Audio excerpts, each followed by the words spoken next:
1999 July 26 ఈ తేదీ భారతీయుల మనసుల్లో నిలిచిపోయిన ఒక స్వర్ణాక్షర రోజు.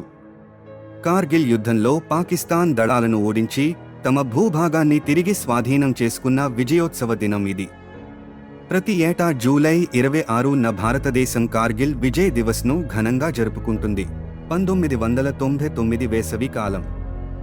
జమ్మూ కాశ్మీర్లోని కార్గిల్ జిల్లాలో భారత నియంత్రణ రేఖ వెంబడి ఉన్న పర్వత శిఖరాలపై పాకిస్తాన్ సైన్యం చొరబాటుకు పాల్పడింది. ఈ దాడిని ఎదుర్కోవడానికి భారత సైన్యం ఆపరేషన్ విజయ్ అనే పేరుతో ప్రత్యామ్నాయ చర్యలు చేపట్టింది. కార్గిల్లోని పర్వత శిఖరాలు ఎంతో ఎత్తైనవి, చలి ఎక్కువ.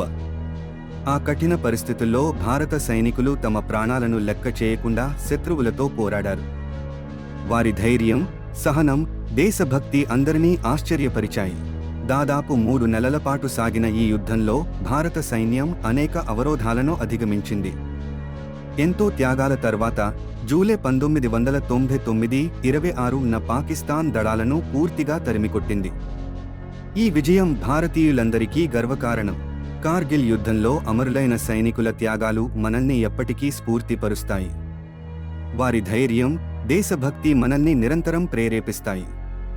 కార్గిల్ విజయ్ దివస్ను జరుపుకోవడం ద్వారా వారికి నివాళులు అర్పించడమే కాకుండా మన దేశం కోసం ఏకత, సమైక్యతల ప్రాధాన్యాన్ని గుర్తు చేసుకుంటాం.